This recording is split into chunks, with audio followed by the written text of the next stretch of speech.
So hello guys, welcome back to Technic Gamer. So இன்னைக்கு என்னோட எல்லாமே என்ன பார்க்க போகிறோம் அப்படின்னு கேட்டிங்கன்னா, தரமான ஒரு சிஎஸ் ரேங்கடு கேம் பிளே மேட்ச் தான் பார்க்க போகிறோம்.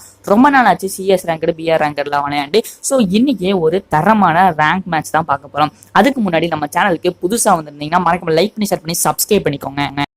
ஸோ கைஸ், இதுதான் ஃபர்ஸ்ட் ரவுண்டு. ஃபர்ஸ்ட் ரவுண்ட்ல எப்பவும் போல M1917, அதாவது ஷார்ட் கன்னோட தம்பினே சொல்லலாம், பயங்கரமா அடிக்கும் ஷார்ட் ரேஞ்சில். ஆனால் இதுக்கு நிறைய அக்யூரசி இல்லை. ஸோ கொஞ்சம் நம்ம கேர்ஃபுல்லாக தான் ஆடணும். ஸோ ஃபர்ஸ்ட் ரவுண்டு டைமிங் ஓடிட்டு இருந்துச்சு. டைமிங் முடிஞ்சிருச்சு. இப்போ டைமிங் முடிஞ்சிட்டு நான் ரைட்டாக ஓடிட்டு இருந்தேன். அங்கே எனிமி வந்து லெஃப்ட் சைடு போகிறத நான் பார்த்தேன். சரி நம்ம இங்கே போவோம்னு சொல்லி நான் ரைட் சைடே போனேன். ரைட் சைடு போகும்போது ஒருத்தன் வந்தான். அவனுக்கு நான் சரியான டேமேஜ் கொடுத்தேன். பட் ஃபர்ஸ்ட்லேயே நாக்கால, செகண்ட் ஒரு வாட்டி கொடுத்ததுக்கு அப்புறம் தான் நாக்கானா.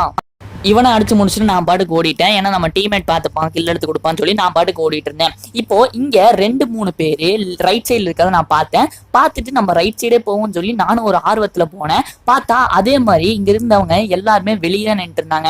நான் கரெக்டா இங்க போற கேப்ல இங்க ஒருத்தன் வந்தான். நான் பார்த்துட்டேன். அவனுக்கு ஒரே ஒரு அடி கொடுத்தேன். அவன் டவுன் ஆயிட்டான். இப்போ நான் வந்து இன்னியும் அவங்க டீம்ல ஒருத்தன் தான் இருக்கான். அவனை மட்டும் அடிச்சா ட்ரிபிள் டேக் டவுன் சொல்லி நானும் அவனை அடிக்கணும்னு சொல்லி வெறி கொண்டு ஓடிட்டு இருந்தேன். நான் அவனை பார்த்துட்டேன். பட் அக்யூரசி மிஸ் ஆயிடுச்சு. அதாவது இந்த கன்ல ரொம்ப தூரமா இருந்தா அடிக்க முடியாது. சோ நானும் அவன் பக்கத்துல போற வரைக்கும் வெயிட் பண்ணி 2 அடி கொடுத்தேன். பட் என் டீம்மேட் அடிச்சு அவனை கில் எடுத்துக்கிட்டான்.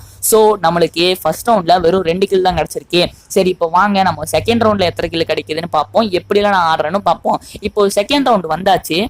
ஸோ செகண்ட் ரவுண்ட்ல என்ன கன் எடுக்கலாம்னு யோசிச்சுட்டு இருந்தேன். சரி இதே மாதிரி ஷார்ட் கன், அதாவது ஷார்ட் கன்னோட சித்தப்பான்னு சொல்லலாம். அதாவது ஷார்ட் கன்னோட சித்தப்பான்னு சொல்றதுக்கு போல ஷார்ட் கன்னோட பையனே சொல்லலாம். ஏன்னா இப்போ புதுசா இந்த மாதிரி ஒரு கன் விட்டுருக்காங்க. அதாவது இது வந்து M1887 பையன் இல்லை, இது வந்து M1014 இருக்குல்ல அதோட பையனே சொல்லலாம். ஏன்னா M1014க்கும் இதுக்கும் ஒன்றும் பெரிய வித்தியாசம் இல்லை. அது வந்து அழுத்தி பிடிக்கும். இது வந்து ஒரு புல்லட்லேயே நல்லா டேமேஜ் விழுக்கும். இந்த கன் எடுத்து நம்ம ஆடுவோம்னு சொல்லி நானும் ஆடிட்டு இருந்தேன். பிகாஸ் எனக்கு இந்த கன்ல அவ்வளோக்கா ஆடவே வராது. சொன்ன மாதிரியே அங்க இருந்து நல்ல டேமேஜ் கொடுத்துட்டான். இங்க வந்து மெடிக்கிட் போலாம் பார்த்தா பவரே எனக்கு பிளட் ஏற்றி விட்டுருச்சு. மேல ஒருத்தர் இருந்தான். நான் அதை வச்சு மேல போனேன். பார்த்தா அதே மாதிரி இருந்தா. ஃபர்ஸ்ட் ஒரு அடி கொடுத்தேன், 2 புல்லட் வந்துச்சு. அதுலயே நாக் ஆயிட்டான். ஏன்னா நான் சொன்ன மாதிரி நம்ம ஒரு வாட்டி அடிச்சா அவனுக்கு 2 வாட்டி டேமேஜ் விழுக்கும். ஸோ ஃபர்ஸ்ட் நம்ம கில் அடிச்சாச்சு. இந்த ரவுண்ட்ல ஃபர்ஸ்ட் கில் இவனை தான் அடிச்சு முடிச்சிருக்கோம். ஸோ நான் டெசர்டிகல் எடுத்துட்டு பின்னாடி எவனா இருக்கான்னு பார்க்க போனேன். அந்த பில்டிங்ல இருந்து ஒருத்தன் என் டீம்மேட் அடிச்சிட்டு இருந்தான். ஸோ அவன் அடிக்கலாம்னு சொல்லி இந்த கேப்லயே பார்த்தா அவனை காணோம். சோ இங்க ஒருத்தர் இருந்தான். பட் அவன் அடிக்கலாம் பார்த்தா அவன் அதுக்குள்ள ரைட் சைடு ஓடி போயிட்டான்.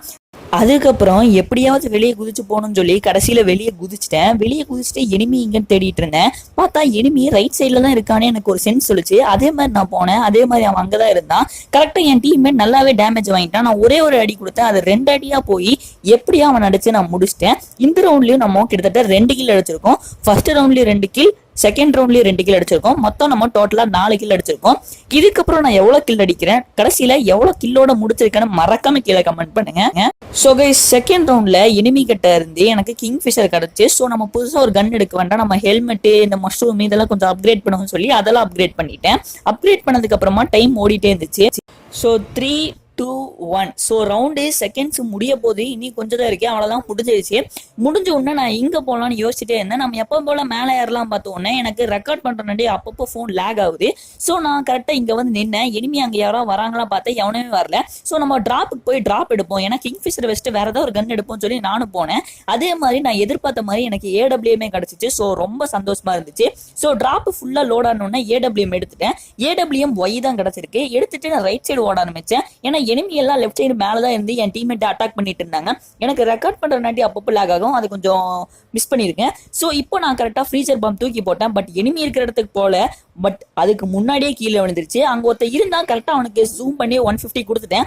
என் டீம்மேட்டை அங்க ஒருத்தன் அடிச்சு முடிச்சுட்டான். மொத்தமா ரைட் சைட்ல 2 பேர் இருக்காங்க. லெஃப்ட் சைட்ல அங்க சுட்டுட்டு இருக்கான். இப்போ நான் ரைட் சைட்ல இருக்கிற எனிமி தான் அடிக்கணும்னு சொல்லி நான் அவனே ஜூம் பண்ணிட்டு இருந்தேன். ஜோனும் வருது, அவனை காணோம். கடைசியில அவன் அங்க லாக் ஆயிட்டான். ஆஃப்லைன் போயிட்டானு எனக்கு தெரியல. லாக் ஆயிட்டான். கரெக்டா ஜூம் பண்ணி ஒரே அடி அடிச்சு அவன் லாக் ஆயிட்டான். அப்பாடா, இன்னும் அந்த டீம்ல ஒரே ஒருத்தன் தான் இருக்கான். அவனை மட்டும் நம்ம தட்டி தூக்கிட்டோம்னா நம்மளுக்கு கில்லு அப்படின்னு சந்தோஷமா போனா 2 பேருமே ஹீல் ஆயிட்டாங்க. ஒருத்தனை அடிச்சேன், அவன் நாக் ஆயிட்டான். இன்னும் ஒரே ஒருத்தன் இங்க ஓடிட்டு இருந்தான். நான் கரெக்டா எனக்கு ரெக்கார்ட் பண்றேன்னாட்டி நான் ஜோன்லயே லேக் ஆயிடுச்சு. அதாவது சொல்ல போனா நான் 2 பேர்த்தையும் அடிச்சிட்டேன். இன்னும் ஒருத்தன் தான் இருக்கான். பட் எனக்கு லேக் ஆயிடுச்சு. இந்த ரவுண்ட்ல நான் மொத்தமா ட்ரிபிள் டேக் டவுன் அடிச்சிருக்கேன். இன்னும் ஒரே ஒருத்தன் தான் இருக்கான். அவனை மட்டும் எப்படியா அடிக்கணும் தான் எனக்கு மைண்ட் ஓடிட்டு இருந்துச்சு. அவனை மட்டும் நான் எப்படியா அடிச்சேன் எனக்கு ஏசு. அதாவது 4 பேர்த்த மொத்தமா தட்டி தூக்குன ஒரே ஒரு ஆள் நான் தான். ஏன்னா எனக்கு அவனை மட்டும் அடி மைண்ட்ல ஓடிட்டே, நானும் இங்கே இருக்கான்னு பார்த்துட்டே இருந்தேன். அதுக்குள்ள ஜோனு வந்துருச்சு.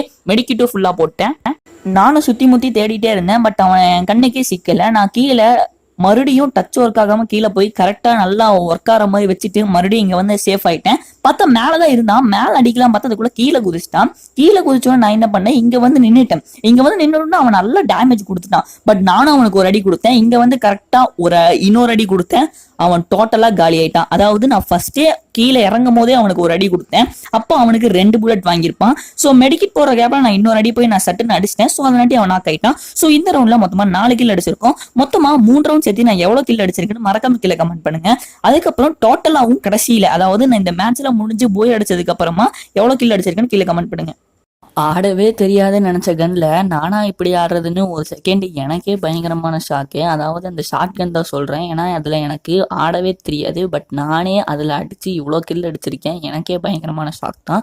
இப்போ ஏடபிள்யூஎம் டெசர்டிகல் அந்த ஷார்ட் கன் இந்த 3த்தையும் எடுத்து நான் ஓடிட்டு இருந்தேன். கரெக்டாக அங்கே ஒருத்தன் வந்தான், பட் மிஸ் ஆயிடுச்சு எய்மே. இப்படி போகும்போதே லெஃப்ட் சைடில் அங்கே ஒருத்த ஓடுறத பார்த்தேன். ஸ்கோப் போட்டால் அவன் அதுக்குள்ள அந்த சைடு போயிட்டான். ஸோ இப்படி நம்ம சுற்றி போய் அடிக்கலாம் பார்க்குறக்குள்ள என் டீம்மேட் இங்கே சடன்னு நாக்க ஆரம்பிச்சாங்க. ஸோ நம்ம போய் அடிப்போம் சொல்லி நானும் அவசரப்பட்டு ஃப்ரீசர் பாம்பு போட்டா நம்ம போய் அடிச்சிடலாம் நம்ம தான் அப்படின்னு சொல்லிட்டு நானும் உள்ள போனேன். உள்ள போகும்போது எனிமி வெளியே வந்தா நான் கரெக்டாக ஹூக்காங் போட்டு இந்த கண்ணை வச்சு ஷார்ட் ரேஞ்சில் ஏறினா இதான் பிரச்சனை. நம்ம எவ்வளோ அடி அடிச்சாலும் அவனும் அழுத்தி பிடிச்சி நம்மள முடிச்சிருவான். ஸோ எப்படியோ ஒருத்தனை அடிச்சிட்டேன். பட் அவங்க டீம்மேட்லாம் வந்து என் ஃப்ரெண்டெல்லாம் அடிச்சு போட்டு அவங்க ஜெயிச்சிட்டாங்க. எப்படியோ அவங்க ஃபர்ஸ்ட் ரவுண்ட் இப்போதான் ஜெயிச்சிருக்காங்க. ஸோ நம்ம தான் 3 ரவுண்ட் ஜெயிச்சிருக்கோம். இனி ஒரே ஒரு ரவுண்ட் ஜெயிச்சா போயான்னு சொல்லி தெனாவட்டில் நான் போன பாருங்க.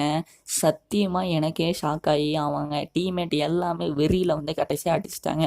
சரி ஒரே ஒரு மேட்ச் தானே ஜெயிச்சிருக்காங்க, இன்னொரு மேட்ச் இருக்குல்ல நம்ம தான் அப்படின்னு சொல்லிட்டு நானும் M10 டபுள் சிப் போட்டு டெசர்டிகல் லாங் ரேஞ்சுக்கு வேணும்னு சொல்லிட்டு நானும் இந்த 2 கன்னும் எடுத்துட்டு ஓடிட்டு இருந்தேன். கரெக்டாக இந்த டைம் செகண்ட்ஸ் முடியறக்குள்ள நம்மளுக்கே ஒரு கடுப்பாகும் கைஸ். ஏன்னா நம்ம கன் எடுத்ததுக்கப்புறம் அத்தனை நாள் நம்ம உள்ள என்ன பண்ண போகிறோம், சட்டுன்னு வெளியே விட்டா பரவாயில்ல, சட்டுன்னு போய் அடிச்சு ஜெயிச்சு சடன்னு ரேங்க் புஷ் பண்ணிட்டே போகலாம். பட் இவங்க டைம் விட்றக்கே ரொம்ப லேட் ஆகுது. ஸோ எப்படியோ M10 எடுத்து ரைட் சைடு ஓடிட்டு இருந்தேன். எனிமி எவனா வரானா பார்த்தேன், எவனுமே இல்லை. ஏன்னா எல்லாருமே லெஃப்ட் சைடில் தான் இருந்தாங்க. நான் லெஃப்ட் சைடில் இருக்காங்க பார்த்துட்டு நான் படுக்க சடன்னு ஏற ஆரம்பிச்சிட்டேன். இதுதாங்க கடுப்பு. நம்ம முக்கியமாக ரெக்கார்ட் பண்ணி வேற லெவலில் ஆடிட்டு இருந்தா ஒரு நோட்டிஃபிகேஷன் கர்மம் வந்து நம்மளை கடுப்பாக்கி விட்டுரும். நானே ரெக்கார்ட் பண்ணி ஆடிட்டு இருக்கேன், இந்த நோட்டிஃபிகேஷன் கர்மம் வேற வந்து விட்டுருச்சு. அதுதான் நான் அந்த வெள்ளை கலர் பெயிண்ட் வச்சு அடிச்சு விட்டுருப்பேன். ஸோ இங்கே ட்ராப்பு கட்டிருந்து ஒருத்தன் ட்ராப் எடுத்துட்டு மெடிக்கெட் போட்டுருந்தான். நான் அவன் நல்லாவே அடிச்சு குரோசா எக்ஸ் அவங்க கிட்ட இருந்ததை எடுத்துட்டேன். இப்போ என்கிட்ட M10 டபுள் சிப்பு குரோசா எக்ஸ் டெசர்டிகல் இருக்கு.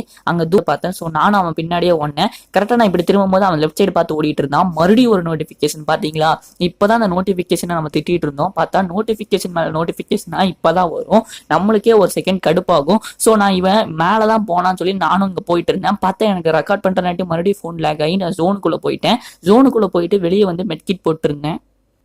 பார்த்தா உள்ள ஒருத்தன் வந்தால கைஸ், அவன் ரைட் சைட்ல தான் உட்காந்து க்ளூவால் போட்டு அவனும் மெடிக்கேட் ஏத்திட்டு ஊக்காங் போட்டு போனான். கடைசியா அவன் ஏடபிள்யூஎம் வச்சு என்னோட ஹூக்காங்க உடச்சு விட்டான். நான் பட் M10 வச்சு தலையிலேயே அடிச்சு முடிச்சிட்டேன். கடைசியில எனக்கே ஒரு ஷாக் ஆகி போச்சு. என்னன்னா மேல ஒரு எனிமி இருந்திருக்கான். கரெக்டா அவனை அடிச்சு முடிச்சு அவன் நாக்கான்னு நான் ஹூக்காங் போடும் போது இவன் MP40 வச்சு அழுத்தி என்னை கரகரன்னு முடிச்சுட்டான். ஸோ இப்போ அவங்க 2 ரவுண்ட் ஜெயிச்சிட்டாங்க. வெறித்தனமா 2 ரவுண்ட் ஜெயிச்சிட்டாங்க. இனி விடவே கூடாதுன்னு சொல்லி நானும் மறுபடியும் M10 double chip plus Kingfisher long ரேஞ்சுக்கு எடுத்துப்போம். ஏன்னா டெசர்டிகல் எடுத்தா செட் ஆகாதுன்னு சொல்லிட்டு நான் கிங்ஃபிஷரும் M10 டபுள் சிப்பும் எடுத்துட்டேன். ஏன்னா இது வச்சுதான் நம்மளால கடைசி ரவுண்டு எப்படியாவது ஜெயிச்சாலும் இனி ஒரு ரவுண்டு கூட அவங்கள விடக்கூடாது அப்படின்னு சொல்லிட்டு நானும் வெறித்தனமா வெயிட் பண்ணிட்டு இருந்தேன். நம்ம தான் போய் ஏஸ் அடிக்கிறோம் அப்படின்னு பயங்கரமா வெயிட் பண்ணிட்டு இருந்தேன். அதே மாதிரி டைமும் முடிஞ்சு நானும் மேல ஓடினேன். ஸோ எப்படியோ மேலே வந்துட்டு தூரத்தில் அங்கே இருந்தா நான் பார்த்துட்டேன். நானும் ஸ்கோப் போட்டு பார்க்கும்போது கரெக்டாக அவன் பாம்பு இங்கே பாம்பை வீசணுன்னு நான் இந்த சைடு வந்து நின்ட்டேன். ஏன்னா நம்ம அங்கே நின்ன நம்மளுக்கு டேக் கொடுக்குன்னு சொல்லிட்டு நான் இங்கே வந்துட்டேன். கடைசியில் இங்கே வந்துட்டு அப்படியே ஸ்ட்ரைட்டாக போகிற கேப்பில் அங்கேருந்து ஒருத்தன் வந்தான். பட் அந்த க்ளூவால் போட்டு நின்றுட்டு இருந்தான் கைஸ், அவனை நான் கிங்ஃபிஷர் வச்சு அடிச்சு முடிச்சிட்டேன். கடைசியில் இப்போ நல்லா நோட்டீஸ் பண்ணிங்கன்னா உங்களுக்கு தெரிஞ்சிருக்கும். கிங்ஃபிஷர் வச்சு நான் லாங் ரேஞ்சில் ஒருத்தனை முடித்தேன். இப்போ ஷார்ட் ரேஞ்சில் ஒருத்தனை இருக்கான், இவனையும் முடிச்சிட்டேன். ஸோ டோட்டலாக எனக்கு 2 கில் வர வேண்டியது இருக்கு. பட் அங்கே நான் அடிச்சேன் கிங்ஃபிஷரை வச்சு அவன் டீம்மேட் ரிவைவ் பண்ணிட்டான். ஸோ இங்க ஒருத்தன் நின்று இருந்தான். இவன் என்னை பார்த்தானா பார்க்கலையான்னு எனக்கு ஒண்ணுமே புரியல. அப்படியே மரம் மாதிரி அப்படியே நின்று இருந்தான். ஸோ அவனையும் அடிச்சு முடிச்சிட்டேன். இப்போ ஆக்சுவலா எனக்கு 3 கில் வர வேண்டியது, பட் 2 கில் தான் வந்திருக்கு. கரெக்டா இங்க வரும்போது 2 பேர் ஓடி வந்துட்டு இருந்தாங்க. அப்பா நம்மளுக்கு தான் ஏசுன்னு சொல்லி நானும் அடிச்சேன். பட் புல்லட் ரீலோட் ஆனாட்டி எனக்கு அதுவும் இல்லாம டவர் இல்லாதனாட்டி க்ளூவால் ரொம்ப லேட்டா போட்டு எனக்கு சரியான டேமேஜ் வந்துருச்சு. மறுபடியும் M10 வச்சு நான் நல்லாவே டேமேஜ் கொடுத்தேன். கடைசியில என் டீம்மேட் ஒருத்தனை அடிச்சுட்டான், நான் ஒருத்தனை அடிச்சு மொத்தமா ட்ரிபிள் டேக் டவுன் பண்ணியிருக்கேன் இந்த ரவுண்ட்ல. ஏன்னா எனக்கு ஆக்சுவலா ஏஸ் வர வேண்டியது, பட் 3 கில் கிடைச்சதும் பெரிய விஷயம் தான் சொல்லிட்டு நானும் ரொம்ப படாம விட்டுட்டேன். ஸோ கைஸ் இந்த ரவுண்டு அதாவது ரொம்ப நாள் கழிச்சு சிஎஸ் ரேங்கட் விளையாண்டாலும் மாசா 12 கில் அடிச்சு வெறித்தனமா ஜெயிச்சிருக்கோம். ஸோ இந்த வீடியோ உங்களுக்கு பிடிச்சிருக்கும்னு நினைக்கிறேன். இனி இந்த வீடியோவை லைக் பண்ணாம பண்றீங்கன்னா மறக்காம லைக் பண்ணிக்கோங்க. உங்க ஃப்ரெண்ட்ஸ் எல்லாத்துக்கும் ஷேர் பண்ணி இந்த வீடியோவை ஃபுல்லா பார்க்க சொல்லுங்க. சரி கைஸ், உங்களை மேலும் நான் அடுத்த வீடியோல சந்திக்கிறேன். ஸோ கைஸ், இதுக்கு முன்னாடி நான் இன்னொன்னு சொல்ல வரணும். அதாவது நம்ம சேனல்ல பிளேலிஸ்ட்ல இன்ட்ரெஸ்டிங் டாபிக்ஸ் இருக்கும். அதுல டிஃப்ரெண்ட் டைப்ஸ் ஆஃப் கண்டென்ட்ஸ்லாம் போட்டிருப்பேன். மறக்காம அதெல்லாம் போய் செக் பண்ணி பாருங்க.